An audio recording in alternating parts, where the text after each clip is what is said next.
Hello everybody, my name's Eluketric and welcome back to the Stanley Parable. We're in the middle of doing the adventure line, but I think I've lost it. I have no idea where I'm supposed to go. So we're just going to go away I haven't gone before. Let's get going. Alright. Look, Stanley, I think perhaps we've gotten off on the wrong foot here. I forgive you, you know. I'm not your enemy, really, I'm not. I realize that investing your trust in someone else can be difficult, but the fact is that the story has been about nothing but you all this time. I know. There's someone you've been neglecting, Stanley. Someone you've forgotten about. Please, stop trying to make every decision by yourself. Okay. I'm not asking for me, I'm asking for her. For her? Who's her? There's someone else? This is it, Stanley. Your chance to redeem yourself, to put your work aside, to let her back into your life. Who is she? She's been waiting. She's waiting? She's waiting for me? Oh, I'm coming! Oh, that's dark. That's too dark for me. I don't like... Oh, God. That's her, Stanley. You need to be the one to do this, to reach out to her. If you can truly place your faith in another, then pick up the phone. I need to pick up the phone. Oh,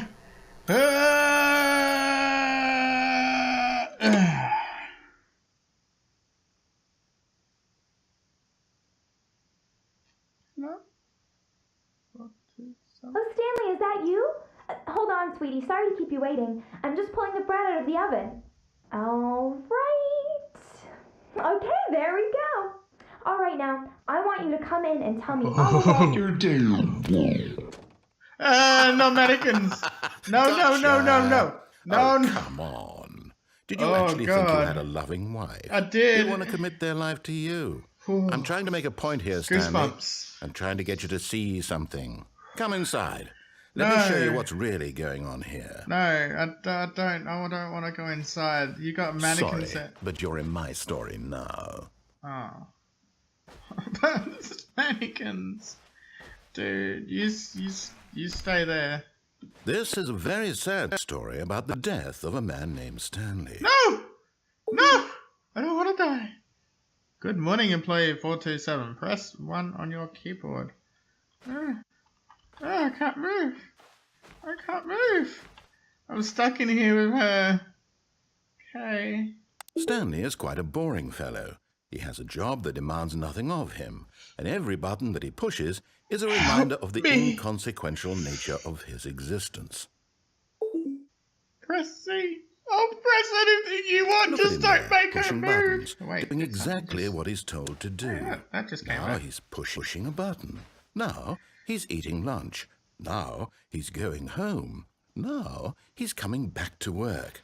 One might even feel sorry for him, except that he's chosen this life. Oh, just not the mannequin. Just press A. But in his mind, he can go on fantastic adventures. Not From here. behind his desk, Stanley dreamed of wild expeditions into the unknown, fantastic discoveries of new lands. It was wonderful. And each day that he returned to work was a reminder that none of it would ever happen to him. Please press 8 to watch TV. Where's my TV? And so he began to fantasize about his own job. First, he imagined that one day while at work, he stepped up from his desk to realize that all of his co-workers, his boss, everyone in the building had suddenly vanished off the face of the earth. Can you just get me out of here? Excited him terribly. Z to spend time with the boys. So he went further. He imagined that he came to 2 open doors and that he could go through either. At last, choice. It barely even mattered what lay behind each door. The mere thought that his decisions would mean something was almost too wonderful to behold. H to prepare dinner. As he wandered through this what's happening? He began to fill it with many possible paths and destinations. Down one path lay an enormous round room with monitors and the mind controls. And down another was a yellow line that weaved in many directions. And down another was a game with a baby. And he called it the Stanley Parable. Okay. Where's the There's a fee to tell your kids a story. It was such a wonderful fantasy, and so in his head he relived it again, and then again, and again, over and over, wishing beyond hope that it would never end, that he might always feel this free. Surely there's an answer down some new path, mustn't there be? Perhaps if he played just one more time. Tell your wife you love But there her. is no answer. Oh God, what's How could going there on? possibly be? At least In the mannequin's reality, gone. all he's doing is pushing the same buttons he always has. Nothing has changed. The longer he spends here, the more invested he gets, the more he forgets which life is the real one. Press Y to go to sleep. And I'm trying to tell him this, that in this world he can never be anything but an observer, that as long as he remains here, he's slowly killing himself. But he won't listen to me. He won't stop. Here, watch this. Stanley, the next time the screen asks you to push a button, do not do it. But I have to press the button. I have to. It's my job. It's the only thing I know how to do in my life. Oh, do I press the button? He said not to do it. I won't do it. I won't.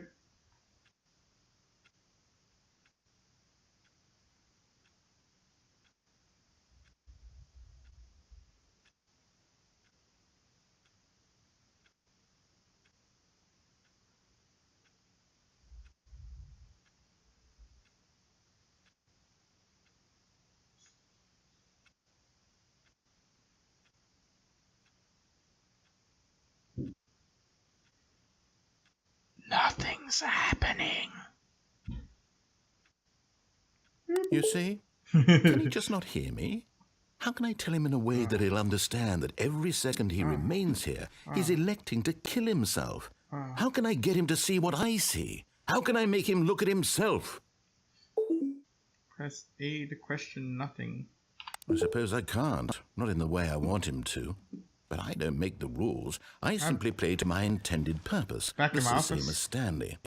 We're not so different, I suppose.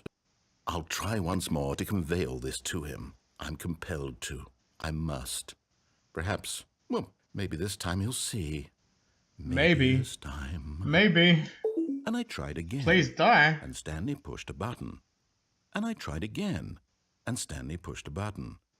And I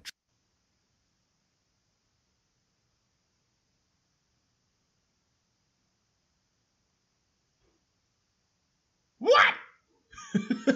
What? Oh, what happened? Wow. I died. I died. Oh no.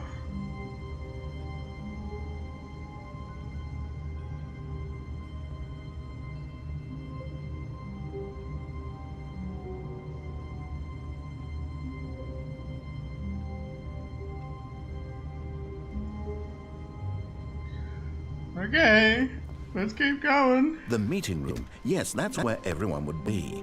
Stanley just needed to get to the meeting room, and from then on, he would never be alone ever again. Okay. But where's that line gone?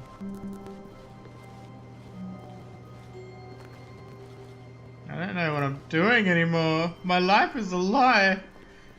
I lead to places and it just When comes back Stanley to came haunt to a me. set of two Okay. open doors, he entered the door on his left. I'm entering the door on my left. I'm in the meeting room. I'm Yet leaving the there was meeting not a room. single person here either.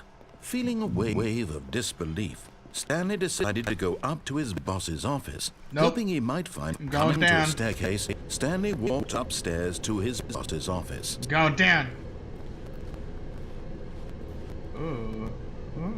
Oh no, that's not a button. I'm under the stairs. So where am I now? But There's a car Stanley here. just couldn't do It's it. on. He considered the possibility of facing his boss, admitting he had left his posts during work hours. He Yeah. might be fired for that. I could And be. in such a competitive economy, why had he taken that risk? All because he believed Exit. everyone had vanished. His Ah. boss would think he was crazy. And then something occurred to Stanley. Maybe, he thought to himself, maybe I am crazy. All of my co-workers blinking mysteriously out of existence in a single moment for no reason at all. None of it made any logical sense. And as Stanley pondered this, he began to make other strange observations. Like I'm For walking in example, circles. why couldn't he see his feet when he looked down? Why did doors close automatically behind him wherever he went? And for that matter, these rooms were starting to look pretty familiar. Were they simply repeating? No, Stanley said to himself, this is all too strange. This can't be real. And at last, he came to the conclusion that had been on the tip of his tongue. He just hadn't found the words for it. I'm dreaming! Yes! He yelled. Yes, this is all a dream. It's just all a dream. What a relief Stanley Need to wake felt up. to have finally found an answer, an explanation. His co-workers weren't actually gone.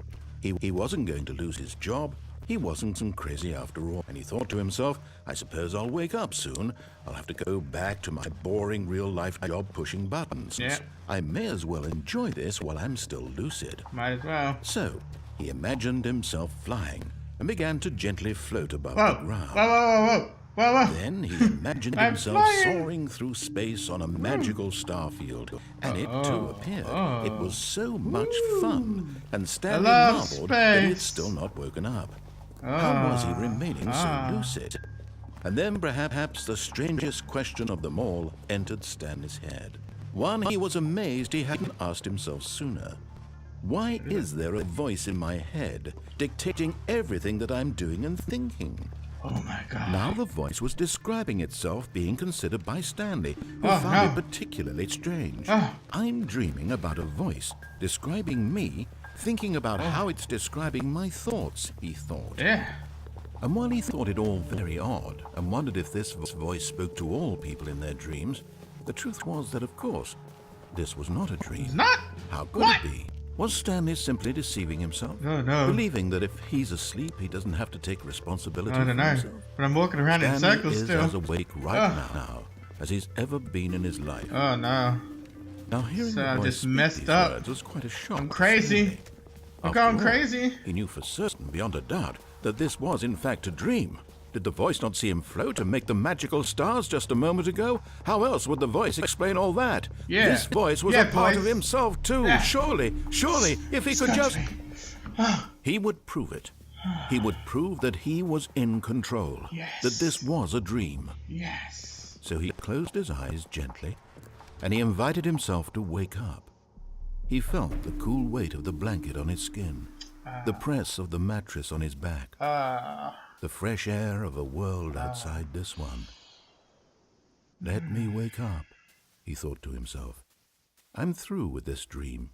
I wish it to be over. Yeah. Let me go back to my job. Yeah. Let me continue pushing the buttons. Please. Please. It's all I want. I want my apartment and my wife and my job. Yeah. All I want is my life exactly the way it's always been. Mm-hmm. My life is normal. Mm-hmm. I am normal. Mm-hmm. Everything will be fine. Everything. I am okay. Okay.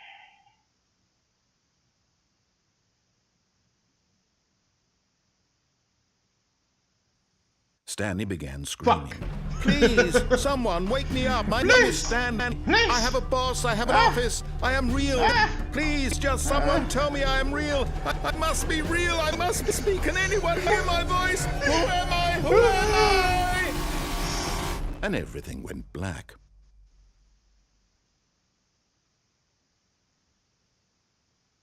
This is the story of a woman named Mariella. Mariella woke up on a day like any other. She arose, got dressed, gathered her belongings, and walked to her place of work. But on this particular day, her walk was interrupted by the body of a man who had stumbled through town talking and screaming to himself, and then collapsed dead on the sidewalk. And although she would soon turn to go call for an ambulance, for just a few brief moments she considered the strange man. He was obviously crazy, this much she knew. Everyone knows what crazy people look like. And in that moment, she thought to herself how lucky she was to be normal. I am sane. I am in control of my mind. I know what is real and what isn't. It was comforting to think this, and in a certain way, seeing this man made her feel better. But then she remembered the meeting she had scheduled for that day, the very important people whose impressions of her would affect her career, and by extension, the rest of her life. She had no time for this, so it was only a moment that she stood there, staring down at the body. And then she turned and ran. I died. Oh, I'm back here again. No. Oh. I don't know if my mind can handle this. Oh. Okay. Oh. That's all I'm going to have for this episode. It's a good stopping point. We'll be back. I know there is more to find in the Stanley Parable. So, as always, thank you guys for watching. If you liked it, zap that like button with high voltage. I'll see you next time. Bye now.